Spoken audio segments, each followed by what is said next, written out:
Good morning and welcome to the first in a series of Courageous Conversations webinars brought to you in partnership by Autotrader and the Automotive 30% Club. These one-hour sessions are very much designed to get to the heart of some key topics impacting diversity within gender, and today we start with a focus on intersectionality. I'm your host, Rebecca Clark, Sales Director at Autotrader, and I'm now delighted to introduce our panellists.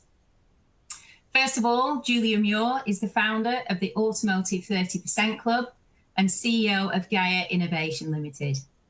Formerly of Faiers and Ford Motor Company, Julia established the club in 2016 and runs its activities, including a digital e-zine, a schools engagement network of volunteers, and the annual awards.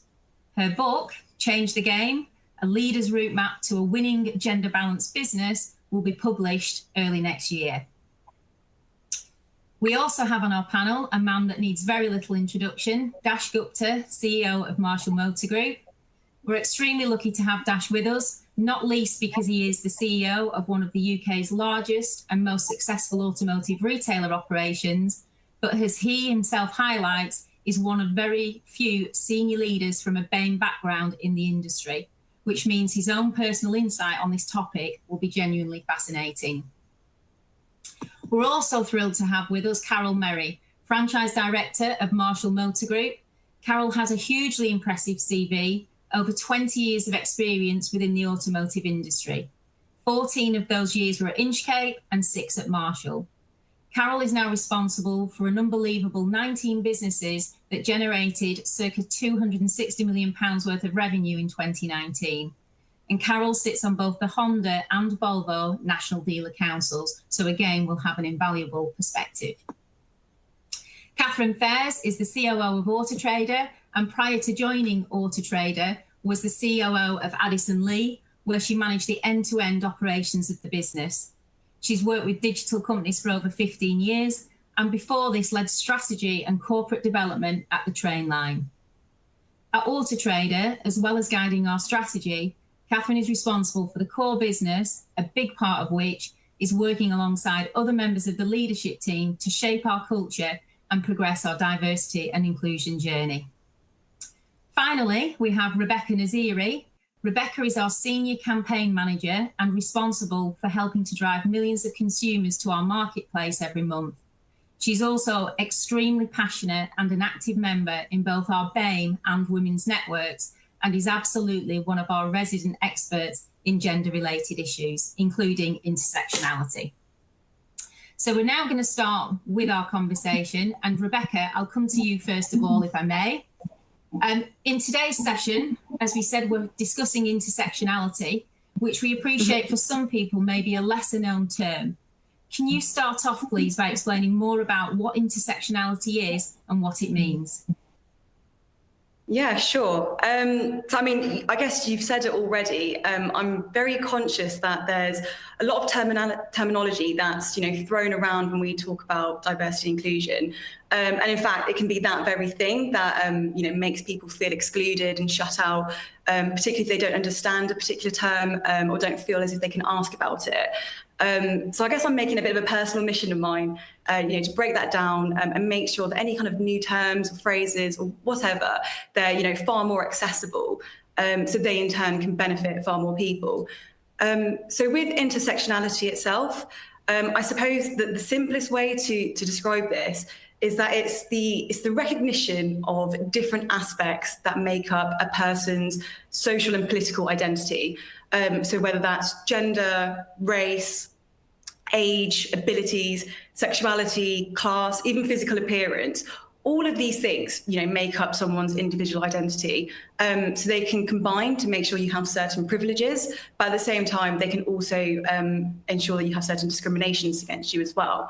So an example of this would be Black women. So we know Black people face discrimination, as do women. So Black women, where there are two intersections kind of interacting, they therefore face a particular type of discrimination. I suppose another example would be a white man from a working class background who is also deaf. So he will benefit from his white male privilege. However, he may face discrimination around both his class and his abilities. So hopefully that gives you a bit of an understanding of what intersectionality is. So this term was first coined by a Black feminist scholar, Kimberly Williams Crenshaw, in 1989. I'm probably not going to do her any justice in this webinar, so please Google her if you have the time.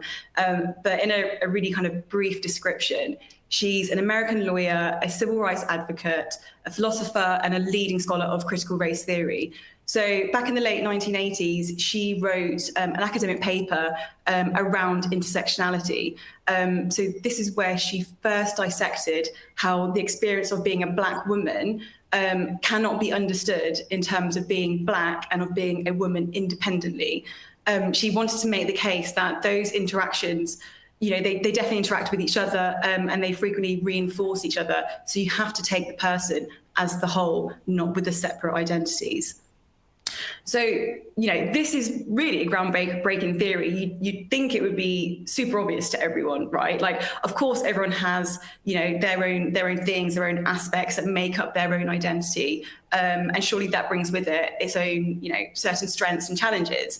But the term intersectionality didn't actually make it into the Oxford English Dictionary until about 2015.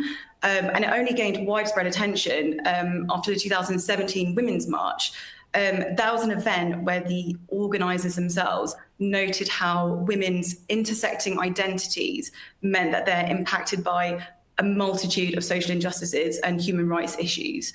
So, that term is only really started to creep into our attention and onto our radar, essentially.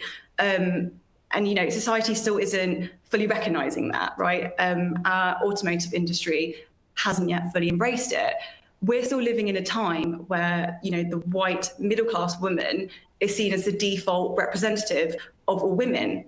But we know that's not the case. We know there are more women out there from a whole range of diverse backgrounds and identities. And that's why it's so important to understand intersectionality and why we need more diverse women in automotive. Thanks, Rebecca. Thank you. And Julia, clearly intersectionality is something that's hugely important to the Automotive 30% Club.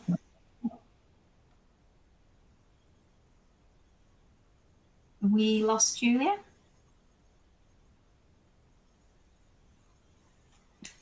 Carole, I can see you're talking, but I think you're on mute. Julia, are you there? Okay, maybe we've just... Okay, no problem. Daksh, shall we move on to you in terms of intersectionality? Your views, thoughts, and what it means to you and why it's a subject you're passionate about.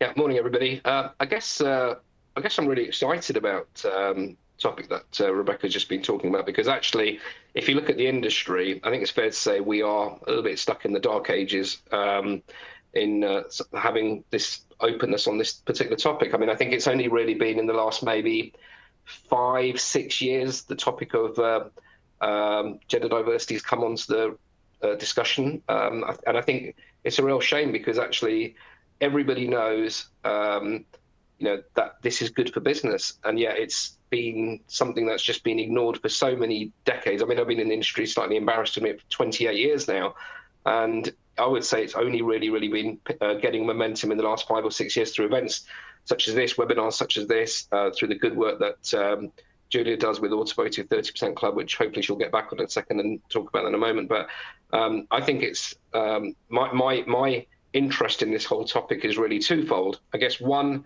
as a businessman, and again, everybody will have worked out by now that it's common sense from a business perspective to promote diversity. And quite frankly, if people haven't worked out it's common sense for your business, I mean, quite frankly, they shouldn't be in business. I think, we can reel off reams and reams of data around the fact that diversity, companies that have diversity generally perform better. They have better customer satisfaction. We know when we look at our sales operations, we know that women are significantly or have a significantly higher influence in the purchasing decision. And yet, when you look at the makeup of our sales functions historically, if I go back to our own operation 5 or 6 years ago, we only had 6% of our 1,000 strong sales force were women. And actually, I'd say we've done a lot of work on that. So we started to look at why this was. And actually, we realized that it was the way we were recruiting. We realized it was the way we were training, the way we were remunerating. And actually, about 5 years ago, we completely overhauled that whole process. And we've had a lot of success now. And I'm really proud today. We've got 16%. So we've gone from 6 to 16%. So certainly a big improvement, but it's still not anywhere near reflective of what our customer base is. So I'm pleased with the momentum we've got there. And I think for me, we will handle 1.2 million customers a year in a normal year, 1.2 million customers a year. Sadly, when you've got 132 businesses and 4,500 people, from time to time, when you're handling 1.2 million transactions, you'll get things wrong. And that does mean I occasionally get customer complaints.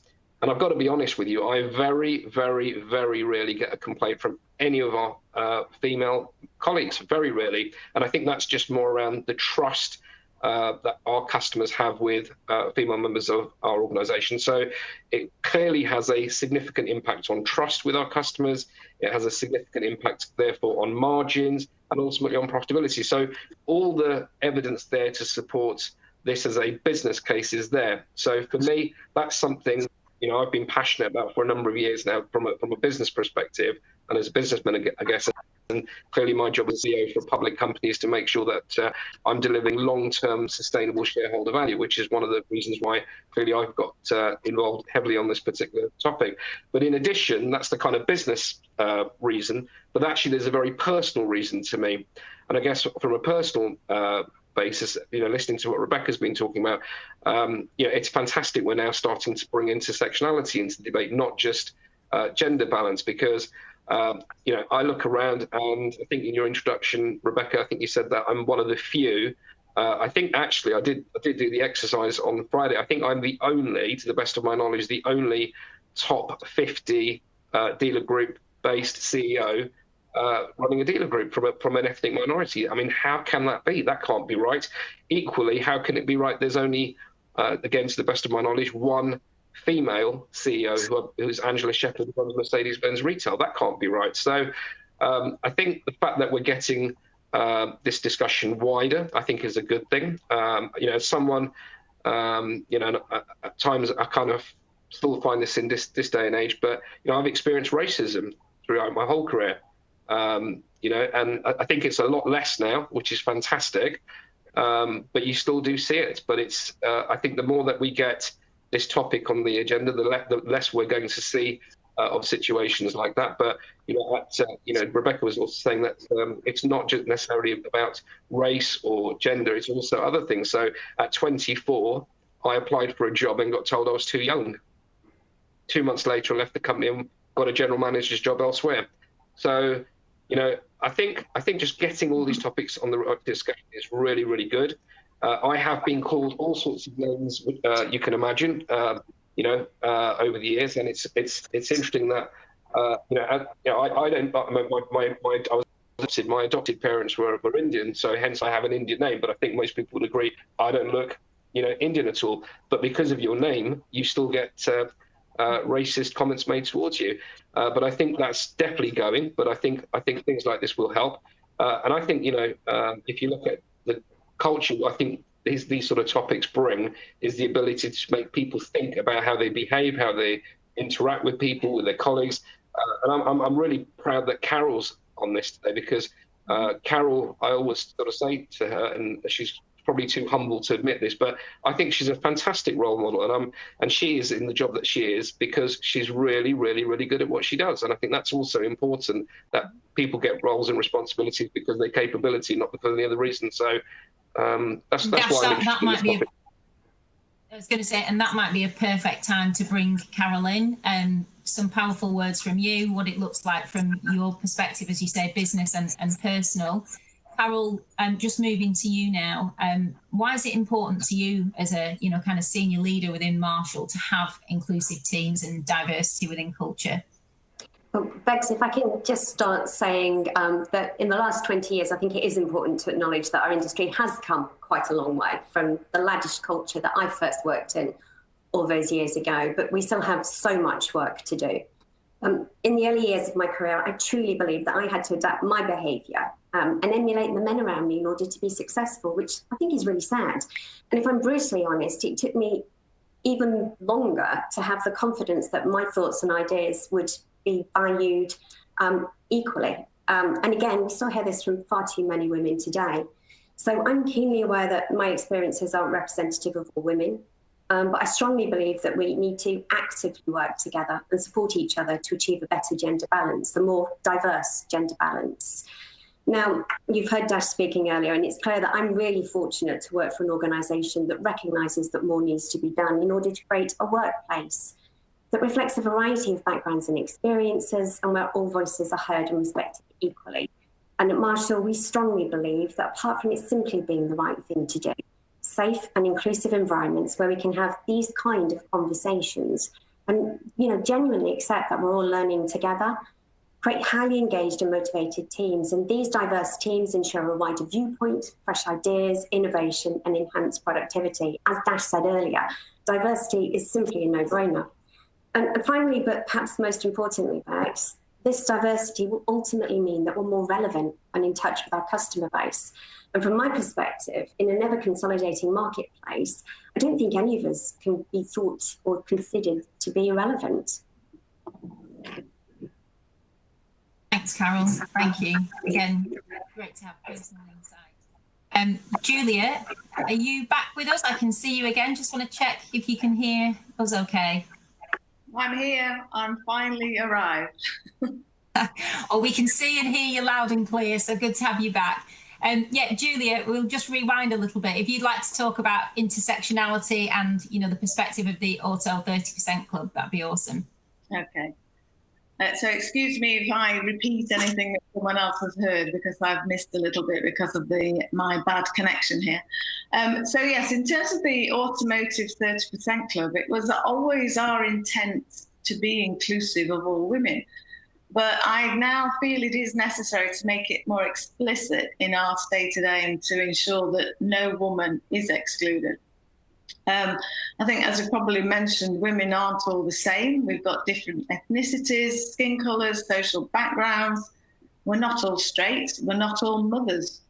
And some of us have disabilities. And so when we look at implementing policies in organisations to get better gender balances, we have to be mindful that one-size-fits-all policies won't suit every woman.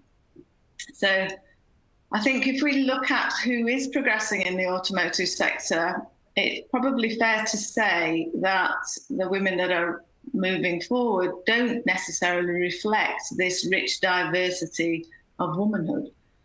And so we could ask, well, why does that matter? Well, it matters because it makes huge business sense as well as being what's right to do.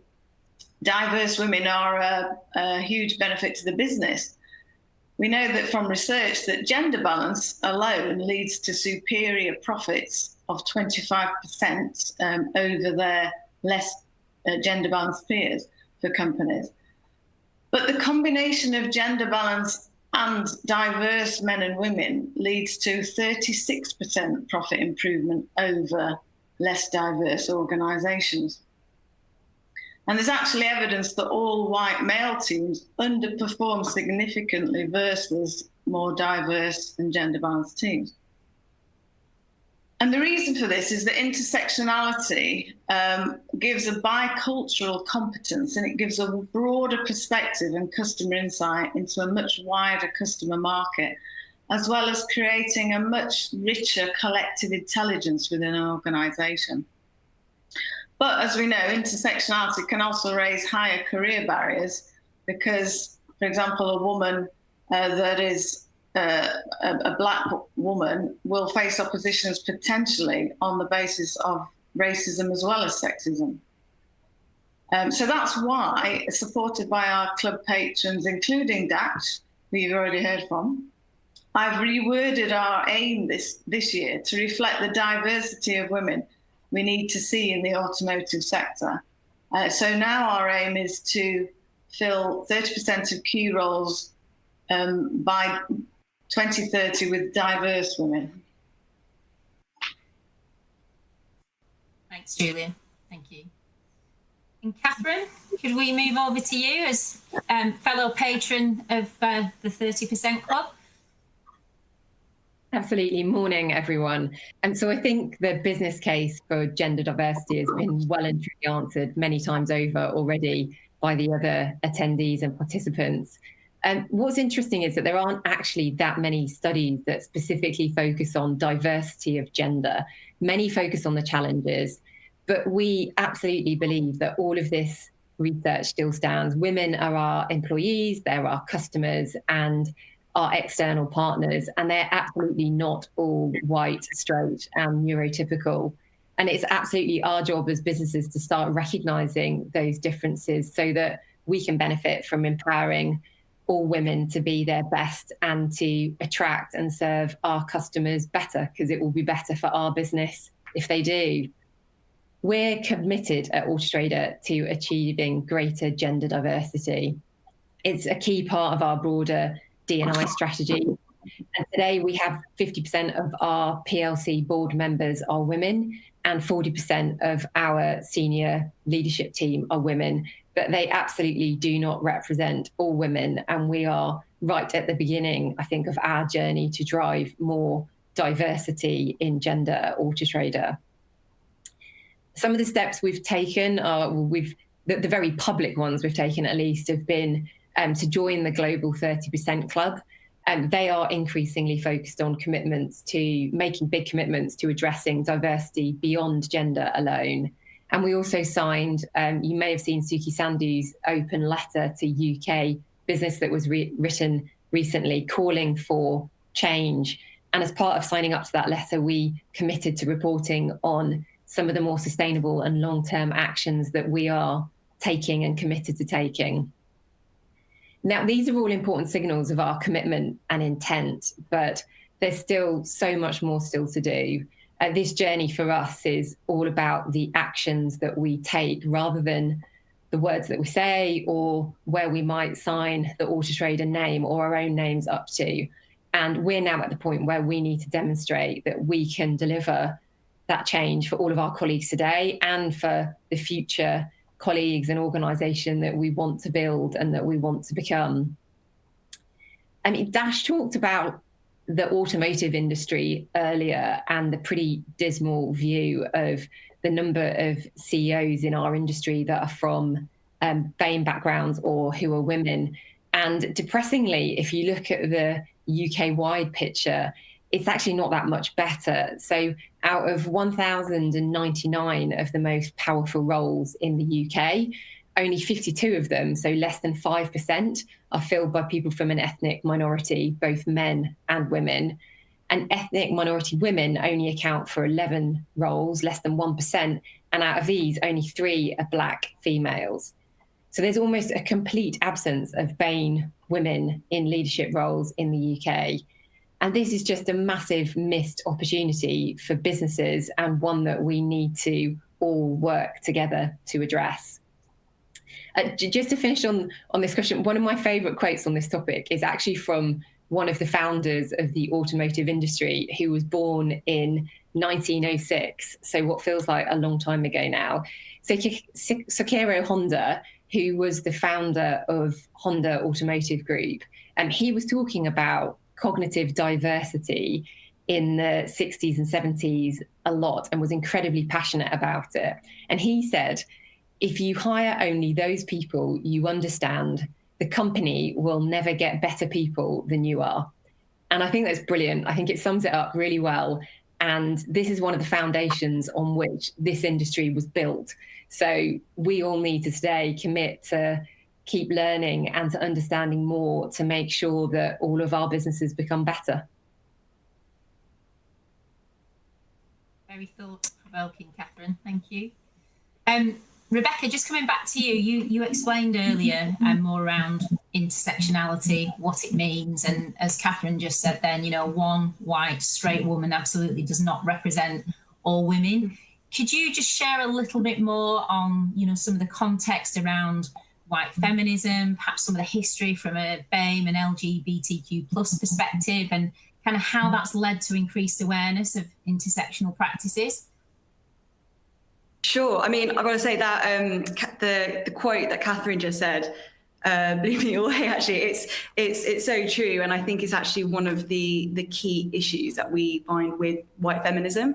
So white feminism is a term I particularly love. So when I've used it in the past, I've practically been able to see, some women kind of fizz up in defensiveness. Of course, my feminism is for all women. How dare you suggest otherwise? Don't talk to me, with your alternative views. And that's, very succinctly shutting down, a voice of colour. So I guess to an extent, I do understand that defensiveness. It's a natural reaction to being challenged on one of your views. But the thing is, white feminism absolutely does exist, and it plays a lot into why the term intersectionality was originally coined. So for those who may not be aware, white feminism essentially describes feminist efforts and actions that uplift white women, but that may exclude or otherwise fail to address issues faced by minority groups, especially women of colour and LGBTQ women. This kind of stems from the first and second waves of feminism. So we're going, right back to when women were fighting for the right to vote in the UK, so around 1918. Feminists here were typically white middle-class women. So, going back to the quote by Catherine, it's absolutely that kind of one single mindset, stemming from one type of experience. So there was very little representation here of women from other backgrounds. And actually, during the suffragette movement, Black women were made to go to the back of marches. So their voices were essentially dismissed right from the get-go. So all these, other, different and diverse viewpoints and experiences were not accounted for in that movement. And right from, from them through to the modern day, women from BAME and LGBTQ communities, have experienced discrimination on so many other fronts, as well as based on their gender. So I was for this webinar, I was trying to dig into, loads of different historical examples, and all the stuff I kind of came across that could be a webinar series in itself. So I'll have to keep this really, really brief, I'm afraid. But I just wanted to kind of highlight a couple of examples of this. So the 1969 Stonewall riots, these were seen as a pivotal moment in LGBTQ history. So these were essentially a demonstration by the LGBTQ community in response to violent police raids on the Stonewall Inn in New York. And before then and since, that community is regularly subjected to discrimination, including, within our own government, which is still debating whether, rights for trans people, what rights they should have, as if they're any different to any other human. Another example would be Black Lives Matter, in all of its kind of iterations. So recent events have really brought into a sharp focus the ongoing inherent racism, in this country, and the fundamental, need to change that. So really, it's not surprising that, women from these different communities haven't, may not have had the capacity to fight for representational women's rights, as well as everything else that they're faced with. So the fact that they're having to fight against, their voices being silenced, by the kind of group of women that, supposedly are fighting for them, along with the fact that they also have to fight, injustices on so many other fronts, it's allowed the feminism movement to be largely populated by white middle-class women, which in turn leads to a negative impact on those women from kind of diverse minority backgrounds. Again, because it kind of always comes back to, if it's only kind of led by one type of identity, they'll only be able to kind of draw on their experiences from that side and not kind of fully represent everyone. So that really shows that, that greater need for the recognition of intersectionality.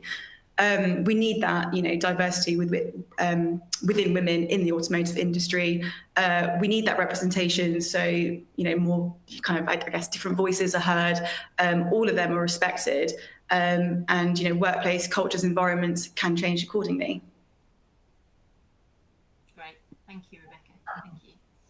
Catherine, you shared earlier some of the things that we've been doing at Autotrader to support diversity and gender. Could you just share more details around how we've developed Autotrader culture over time to be more diverse? Sure, happy to, Bex, thanks. I guess it's worth starting by saying that for us, building a diverse and inclusive culture is about creating a working environment where all of our colleagues have the confidence actually and feel comfortable bringing their true selves to work. And we believe if they can do that, then we will get the best from them and create the best culture and have a better business. And it's not about encouraging employees to conform to business norms or stereotypes, some of the things that Rebecca just talked about. It's about changing how we and other businesses operate to create an environment that feels inclusive for everyone. And if we do that, we believe we'll attract and retain a broad range of talent, skills, and importantly, get fresh thinking in our organisation, which is ultimately going to mean we can innovate for and build a better future. So we started our D&I journey with the creation of the Women's Network back in 2016. And now we have networks for BAME, LGBT+, disability and neurodiversity, and a more recent one that has been formed for age. Now, these networks were all formed by passionate people within the organisation, and these networks collaborate, and through that collaboration, we're able to understand the challenges that our women and the communities that we operate in are facing from completely different perspectives and understand better some of the impact that intersectionality between those aspects has for those people. There's three initiatives that I think bring it to life that have been a focus for different people within the business over the last few months. The first one, I think Carole and Daksh touched on earlier, but our approach to early careers and recruitment has very much been driven by changing our attraction methods. So how and where we go to look for recruit from.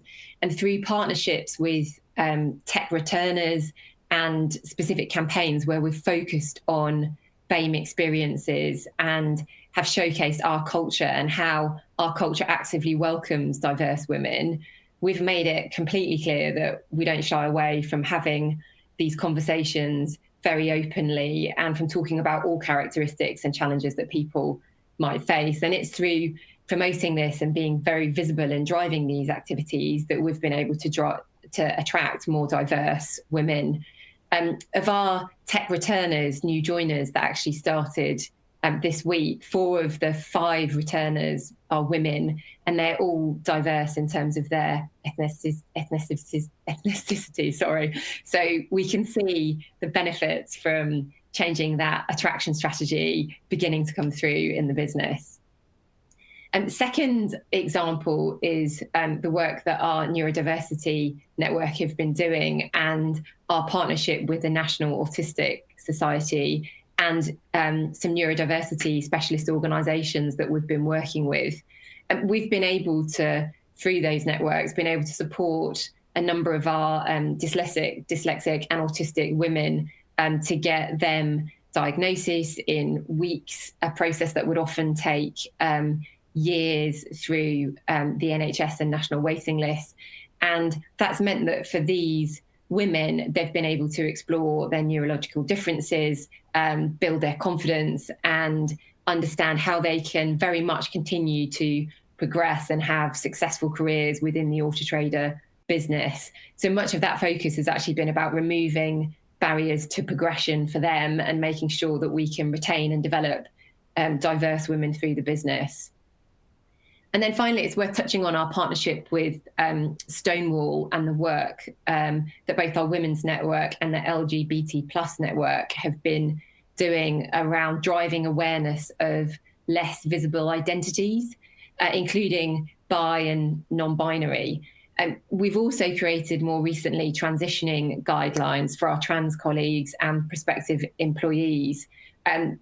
These are all early steps and we're very, very far from being done.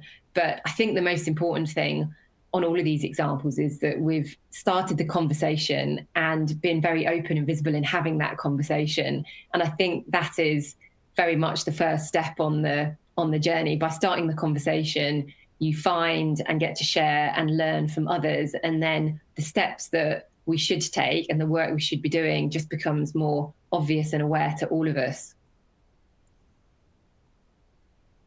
Thank you. I'm very conscious we're getting a great number of fantastic questions coming through, so we'll keep moving through and aim to move to questions probably about 1:45, something like that, so we get a chance to get through as many as we can. Julia, anything from your point of view? Obviously founder of the 30% Club, you're close to lots of businesses. Catherine shared some great examples there that's happening within Autotrader. In your opinion, anything else that you would add to the points there shared by Catherine in terms of kind of how to move forwards with diversity within businesses? Yes, so I think for diverse teams to thrive, the kind of teams that Catherine and Daksh are trying to create, they need to work in an environment where there are overlapping shared values and where there is an inclusive leader. So I'm very lucky that the members of our club, which include some of the MDs and presidents of the manufacturers, some of our founder members were Paul Philpott, Paul Vanderberg, Jeremy Thompson, Alex Smith of Volkswagen Group, Alison Jones is one of our latest members. All of these people are what I'd call progressive and inclusive leaders. They realise that business transformation and growth is actually only achieved through the people that are working in the organisation. And they build inclusive teams to enable them to tap into this broader insight and experience and ideas. And in order to make diverse teams work, you have to connect them into a cohesive, balanced network where people are kind of bouncing off each other and a complementary set of skills is created.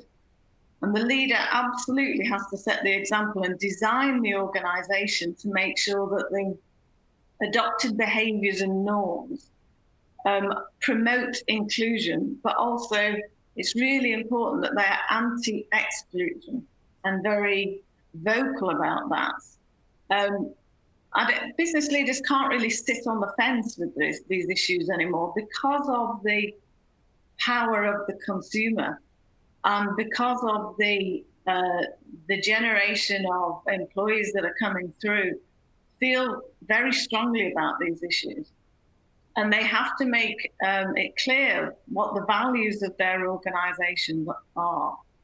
It's not anymore, it's no longer enough to just say, for example, that you're not racist. You absolutely have to make it clear that there's a difference between that and being proudly anti-racist, and actually walk the talk and make sure that it's very clear in your organisation what kind of behaviour is acceptable and what isn't. So inclusive leaders have very strong personal values. I know that from having met many of them. And so do their organisations. And organisations with values create business value. They create stakeholder and shareholder value, such as improved productivity and innovation. They attract more investment because they're seen to have better decision making. And better ethical decision making. And investors are increasingly making decisions based on the level of diversity in a business. So just to summarize, I'd say that really in order to make a successful business, having made the decision that you want to tap into this talent pool, it's very important that you display inclusive leadership, that your people in the organisation understand what it means to work in an inclusive team and to make sure that people don't feel excluded on any point of difference from what might seem to have been traditionally the norm. Thanks, Julia. Daksh, just coming back to you, you talked earlier around many of the things that you've already done in Marshall so far. what else moving forwards do you feel you really need and want to do in your business to progress even further? And if I may just kind of tag on another question, which is also, what requests would you make to other senior leaders in the industry to equally impact and take action and change within their organisations? Sure. Okay, thanks, Bex. I think it's interesting just listening to Catherine and Julia there, actually. I just want to build on some of the comments that I said, because it really resonated with me, first of all, what Catherine said about the environment. And I think that's kind of what Julia was referring to as well. I think that's absolutely right. And it has to start from the very top of the organisation, in my opinion. I think, one thing I'm very proud of is we have a very inclusive culture at Marshall. And I think we promote diversity extensively. Hence, I'm proud to be patron of the Automotive 30% Club. But I think it's about creating a culture where, and I think the word Julia and Catherine used was the word environment. And I think that's absolutely right. Where actually this shouldn't be an uncomfortable discussion. It should be absolutely normal, because it is normal. So I think the work we've done on our culture is really, really important. I mean, we've been very strong at promoting Great Place to Work, as you're probably aware. So we've been 10 years in a row, Great Place to Work status, 6 years in a row in the best UK workplaces. And again, within the survey questions, I was looking at the data last night. It actually has a section specifically on diversity. And within our organisation, 98.3% of our 4,500 people believe that we have a culture of inclusiveness and promotes diversity. So I'm really proud of that. So that's kind of a temperature check. And I wanted to raise that because it hit me with the two words that both Catherine and Julia used around the environment. I think that's really important. I think the other thing I also want to build on is the comments that Julia said as well around profitability. And Julia mentioned the fact that businesses have 25% more profit that have a more broad, diverse workforce. Interestingly, if you benchmark our business, and the one thing with being a public company is there's nowhere to hide, because analysts can go through your numbers line by line. Everything's there to be displayed, because everything has to be presented in a specific way. And it's interesting, we've been a listed company now for 5 years in a row.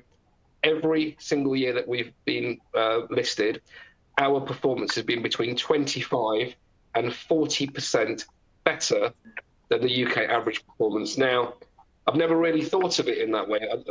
I knew that the data sort of supported the business case overwhelmingly, but it was interesting. I wanted to share that because Julia made reference to that, because again, it's another example of, is an example of clearly that it supports the business case. I think also within our organisation, we talked about, again, building the point around having the right environment. Today, on our PLC board, not quite as good as Auto Trader, but we do have 37.5% of our PLC board are women. If you look at our operating and PLC board, it's 25%. So 5 of our 20 are women. So one more, Julia, and I've hit the 30%, you'll be pleased to know. And again, if you look at the next level down in terms of heads of, we actually 50% of our functional heads, and these colleagues are running significant parts of our business and roles that you would historically associate with men traditionally. So be that IT, be that risk, be that compliance, and they're just 3 I've just reeled off straight away. Corporate sales.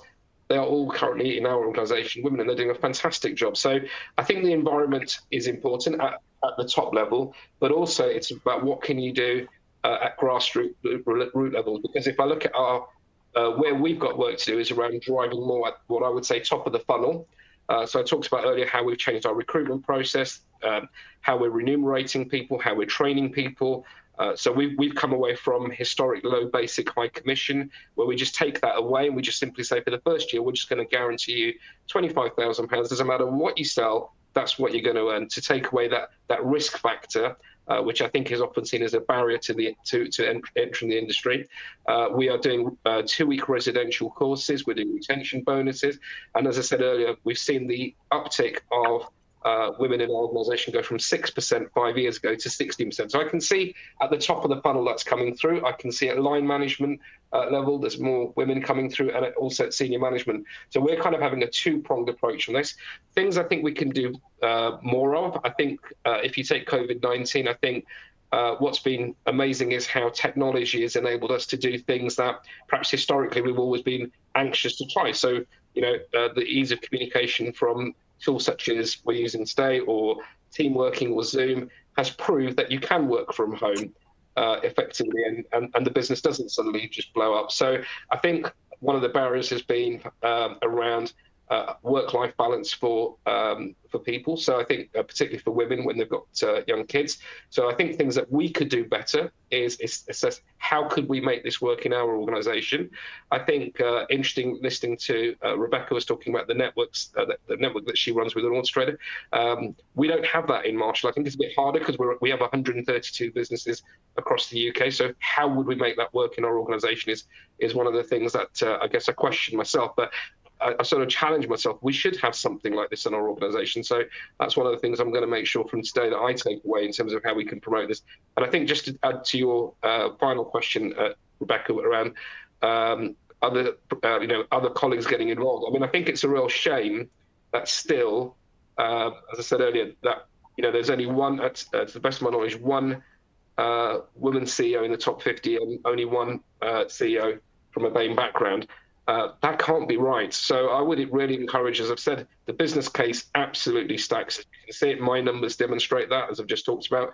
I would encourage other leaders in the organisation, in the industry, to stand up and be vocal, create the environments that we've talked about, and lead from the front. Because I think if you're in a senior role and a senior leader in this industry, and we know because of the consolidation that's taken place over the last decade, actually, there's probably 30 or 40 people who probably have influence over 30 or 40% of the whole of the UK.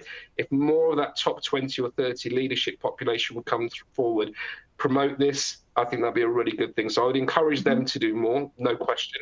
But I'd also say it can't just necessarily be down to CEOs. If there are people who are listening today and they don't feel it's working in their organisation, then send an email to your CEO. Ask them, why are you not leading from the front and promoting this? So that would be my counsel. Okay. And Carole, I will come to you just for final thoughts in addition to what Daksh was referring to there. But Daksh, just one of the questions that we got, and it feels right to mention it now, Alison Fisher from COPS, similar to what you were talking about then, saying what's stopping kind of key bodies within the industry from making that step change that perhaps, they could. You talked there about urging people and encouraging people. Do you see any blockers? What would your answer be? Why do you think some perhaps key bodies aren't making the strides that they could? I'm going to be honest, because I think that's the right thing to do. I think still some people just don't get it, to be perfectly honest with you. I've raised this at a number of meetings with senior people, and in some cases people just don't get it. And you can't force this on people. They have to look at themselves in the mirror and say, is this the right thing to do? As I said right at the beginning, does it make business sense? Hell yes. And is it the right thing to do? And take away my personal feeling on this topic, of course it's the right thing to do. So I think that's one of the blockers. We still have a little bit of people who are perhaps from yesteryear. So it will change, it will evolve. As we see more people come through, it will become the norm. I've got no doubt. Okay. Thanks, Daksh. And then Carole, back to you. So obviously we heard Dash's view on, what can happen at Marshall and needs to happen. What would it look like from your perspective? I think there are a couple of things for me. One, Daksh and the leadership team need to keep leading by example to ensure that diversity and inclusion remain firmly on the leadership agenda. It's all too easy when times are tough to put these kind of initiatives on the back burner.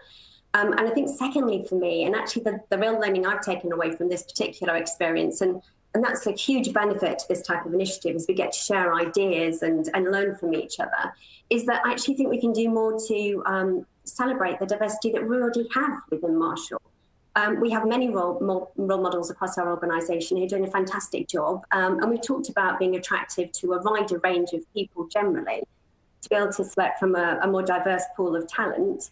And I think if people can see themselves in our colleagues, they can see that they can do this and be successful. I actually had a conversation with Rebecca last week, and actually it started off as quite an amusing conversation around kind of original kind of misconceptions and thoughts about the motor industry and why she actually considered Auto Trader from a careers perspective. And it was very much around Catherine's point about bringing your true self to work. Now, I've never had cause previously to look at the Auto Trader careers website, But I was really impressed with the amount of diversity and inclusion you have on there, specifically Auto Trader Life and My Auto Trader Life. And, you know, in terms of recognising, celebrating diversity, challenging stereotypes, and ultimately really creating an inclusive and very authentic community, I think there's more that we can potentially do at Marshall. So that's the key takeaway for me, and it's something that Daksh and I have already had a conversation about. We've got similar platforms, but we can do so much more. I'm really excited about that. Thank you. Thank you. Somebody mentioned before, I think it was you, Daksh, saying I want to be honest, and I think that's the true part of the Courageous Conversations webinars that, you know, we're holding. So I think people being honest about the feelings is super important. Rebecca, a question for you from Dixon at Auto Trader, questioning why do you think it's taken this long for intersectionality to even have the platform in environments like it has today? Why has it taken so long for us to be here?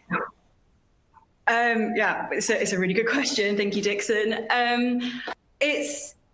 Well, I mean, I definitely mentioned it towards the beginning. Intersectionality is a term that a lot of people just weren't even aware of until, you know, the last few years, and it's only really starting to kind of seep into our consciousness and, you know, make us realise that we actually, you know, need to do something about it.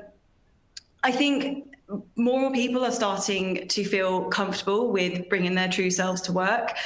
I, for one, feel like that at Auto Trader. I think it's, you know, developed, that it's created a culture where I feel absolutely comfortable to be my true self, which in turn has given me the confidence to speak out about intersectionality, women's rights, BAME rights, and so on. And I think with more and more people doing that, it's essentially created a platform where we can, you know, and we can talk about it more confidently. We're getting more diverse voices heard. I think a few years ago, there was still very much the kind of white male or white female representation, you know, across board level, senior leadership levels, and so on. So almost naturally, they would only, you know, talk about experiences and topics that they had their own experiences of, and they couldn't, you know, represent others. And whilst there is still that issue today, it's starting to get to the point where, you know, we're very much aware that needs to change. And it's only when you start to get the diversity at those levels that can then trickle down and, you know, create the change that we want. Thanks, Rebecca. Thank you. Another question, Julia, one for you perhaps, from Kim Wiggins from Kia. What are your views around quotas and the use of quotas and whether they're relevant today? Well, I think it's very important to establish that there's a difference between a quota and a target. So the Automotive 30% has a target, and that is because I know, having worked in the industry for many years, that if you don't measure and if you don't aim for a specific target, then you won't do it. You won't make any progress because everything else will always be given a priority over it. Quota forces a specific number onto people, whether or not that is the right thing to do. And so there is a difference. There's a target drives behaviour and gives you something to aim for, as well as enabling you to benchmark progress against key performance indicators. I absolutely believe that we need a target. I know that many of our organisations have varied our target internally. So, for example, Volkswagen Group are aiming for 25% by 2021. They will reach 30% far earlier than 2030. Some of our organisations are already there, including Auto Trader, Mazda. So one of the things that I think people fear targets or quotas for is they think that it will promote positive discrimination. It will encourage people to make token appointments. That in itself, if you think about it carefully, is a sexist and potentially racist or homophobic view, because it's assuming that there isn't a woman out there, or an intersectional woman out there, that is possibly capable of doing the role without having some kind of assistance to get into the job. And that is absolutely not the case. The issue that we have in our sector is that we are not on the career radar of many women. And so the main challenge is to get out and about and show women that we are a great place to work. We have fantastic career opportunities, and we are a place that will include them. It's one of the criticisms that or the only criticism we have when we do lots of outreach network with schools, is that they meet lots of women, but they tend to all be white. And the